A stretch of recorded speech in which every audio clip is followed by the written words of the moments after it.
you are a law student and you feel like you are in the brink of failing a class, or you just want to improve your grades like ASAP, I have got 3 tips for you. This is coming from someone who failed 8 classes in law school, but by my last semester I ended up getting 3 HDs, and now I'm a lawyer. If you're new here, this is another episode of Law and Law School Unpacked and Unfiltered, where I either unpack or unfilter something in law. Today I'm going to unfilter a little bit and then I'll unpack. The thing I'm going to unfilter is that, of course, you can't go from, let's say, a pass to a HD overnight. I'll tell you right now, I didn't go from being on the brink of failing a class and then get a HD by the end of that semester. We get a HD like the next semester after that. But I could go from the brink of failing a class to getting a pass or a credit.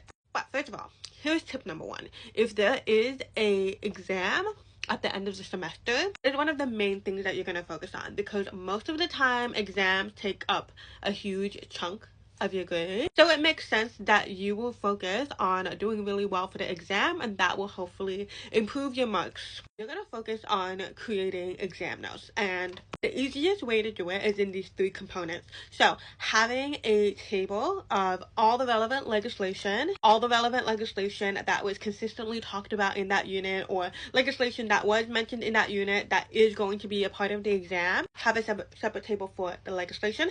Have a separate table for all of the case law. The main case law that was persistently mentioned in the unit, and the case law that will be examinable, like put it into that table. And then of course notes of the actual content. But here's the thing, all the content, like all those dot pointed notes that you have, most of the time you need to back it up with cases and legislation, because when you answer exam questions, you're not just going to be using your brain, you also have to back up all the things that you're saying, cases or legislation. Whether you are behind on your exam notes or you're kind of on track with it, it is something that is important to prioritize and stay on top of. So by the time it gets closer to your exam time, you already have your exam notes prepared, and all you have to do is review it, make sure that you are confident with the knowledge. The earlier you prepare for it, the better you will feel before the exam. The second thing is game planning your assessments, because obviously another part of your